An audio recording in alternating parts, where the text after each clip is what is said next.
Will Alison Cohen please join me at the podium? If you've walked around the cities of Boston, Washington, D.C., or even Melbourne in Australia, and seen stands with bicycles labeled bicycle sharing, you have seen the work of Alison Cohen. Alison is the president of Alta Bicycle Share, the only company in the world focused on operating environmentally friendly urban bike share systems. Originally from Philadelphia, Alison earned her bachelor's degree in physics from the University of Virginia. Then she had a 3-year career as a professional tennis player. She was ranked 400th in the world in singles and 300th in doubles. In 1999, she began working for Goldman Sachs in real estate investment banking and stayed there for 2 years before becoming the director of development at the nonprofit organization Free the Children in Toronto. In 2005, she earned her master's degree in geophysics at the Massachusetts Institute of Technology and worked for 4 years in environmental consulting on soil and groundwater cleanup projects. A daily bike commuter, Alison became interested in bike sharing, which was being tested in France but had not been implemented in the US. She started her own small business in Cambridge called Blue Bike in 2007, which operated small employer-sponsored bike share programs. Alison soon became the flag bearer for bike share programs in Boston and partnered with Public Bike System Company of Montreal, creator of the first solar-powered and wireless bike share system in the world, and Alta Planning, which was looking to expand into the bike share arena. She later joined Alta and started Alta Bicycle Share in 2009. The company is in very high demand. She's currently leading the effort to build a 10,000 bike sharing system in New York City. Yay, New York. And when it's complete, it will be the second largest in the Western world. A few weeks ago, the City Council of Chicago approved a plan to partner with Alta Bicycle Share to bring bike sharing to their city in the coming months. Yes. For her bike share work, Alison was recently featured as a rising social entrepreneur star at the Opportunity Green Business Conference in Los Angeles. In addition to her amazing bike sharing work, she is an avid runner, hiker, and ultimate Frisbee player. Alison Cohen is a woman I greatly admire for her social innovation and successful implementation of a company which changes cities for the better. It is with great admiration for your work that the National Conference for College Women Student Leader Organizers and Attendees, including myself, honor and recognize you as a 2012 Woman of Distinction.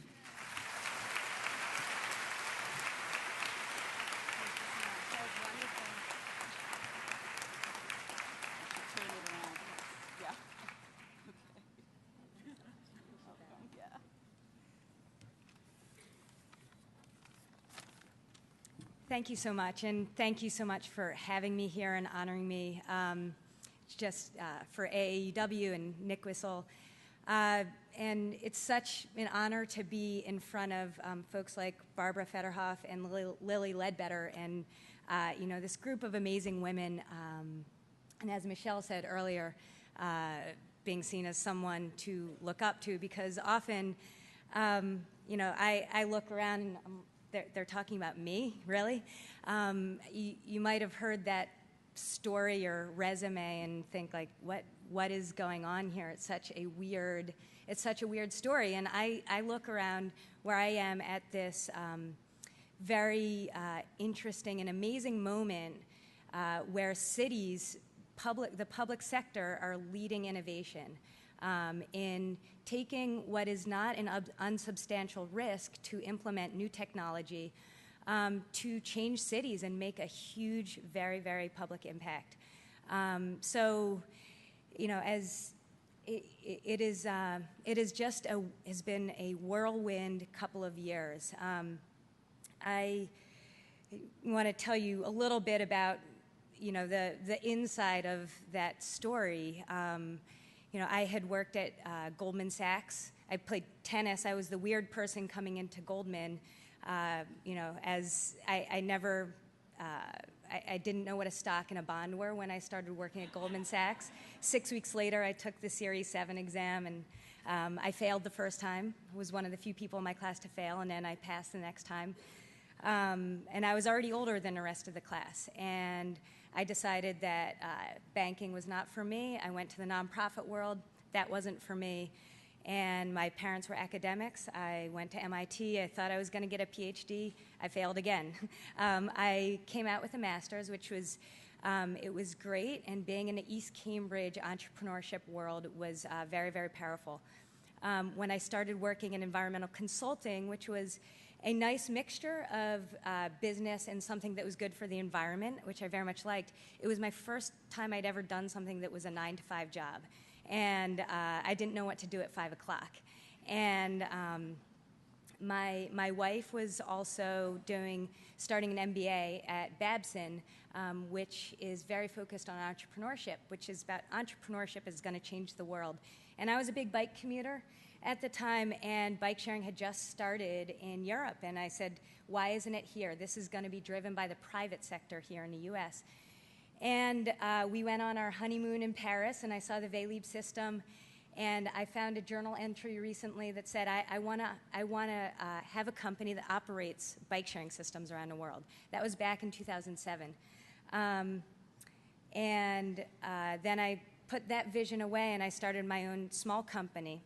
And then since this got started in about 2008, when Boston got interested, it's felt like a hiking path where you think it's going to end, and up there it looks like it ends. You can't quite tell where it turns, but you have to go.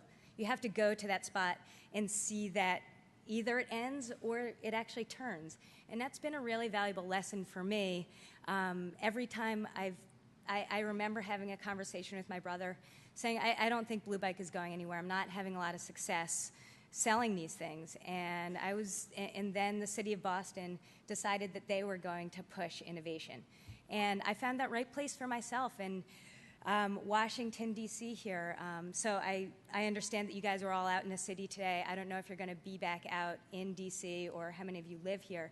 But if you are out there, I hope that you will try bike sharing.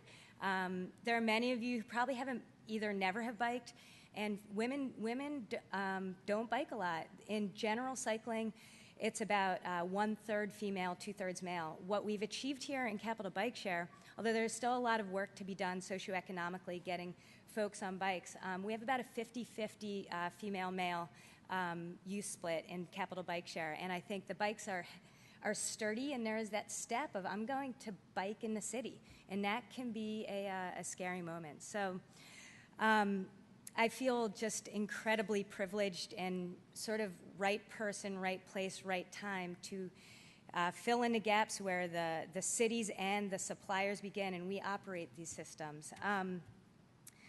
As an aside, transportation is not a place where there are a lot of females. In Boston and Washington, D.C., which are Boston and New York City, 2 out of our 3 clients, they're led by women. Nicole Friedman, who is a bike czar until recently of Boston, did a huge amount of innovation there. And I'm working very closely on a daily basis with the amazing commissioner of the Department of Transportation in New York City, a woman named Jeanette Sadiq Khan, who made Times Square what it is, where people can sit in the middle of Times Square, and created bike lanes on Broadway. And it's just incredible what women are doing for cities. So I wanted to just, there are so many great thoughts about lessons learned, and I will try and follow suit if I can. Michelle was a hard one to follow. But a couple of things that I've noticed along the way. Having that vision is extremely important. A night like tonight is extremely important to see someone who you can identify with, who maybe has started to pave a path, or maybe not. But that vision is really important. But I think for me, what's been even more important is not actually to live by that endpoint vision on a daily basis, because doing anything worth doing is hard work. And when you're focused on only the goal, and I can't wait till I win that match, then it almost freezes you. And so I like having that vision, putting it in my back pocket, getting to work, and someday you look at and you're at the top of that mountain. Reinvention. I've reinvented myself a lot of times, and on the outside, not on the inside. Gone from a professional tennis player to an investment banker to this bike share guru. I hope that this is only chapter 3 or 4 of, I don't know what I'm going to be in 10 years. And another great one for me has been, no matter who you are talking to, whether it's someone you pass on the street, someone you see in the subway, a homeless man, a CEO of a company, is to treat everybody equally and with respect and with dignity. You never know what that person is going to be, and I speak from experience. And finally, I think when I think about what has powered me through, it's by knowing myself, believing in myself, and trusting myself. In various times when I've applied to jobs or grad schools, I always respected places that would hire me or take me, because I was like, they wanted someone with such a weird background. This must be a very cool place. And now I look at the position that I'm in, and I think it must be an amazing world that can have someone with such a weird background in a position of leadership for these major cities. And I've gotten here by being who I am and trusting myself. And if I can just say anything, be who you are, trust yourself, you are beautiful, and you are all amazing.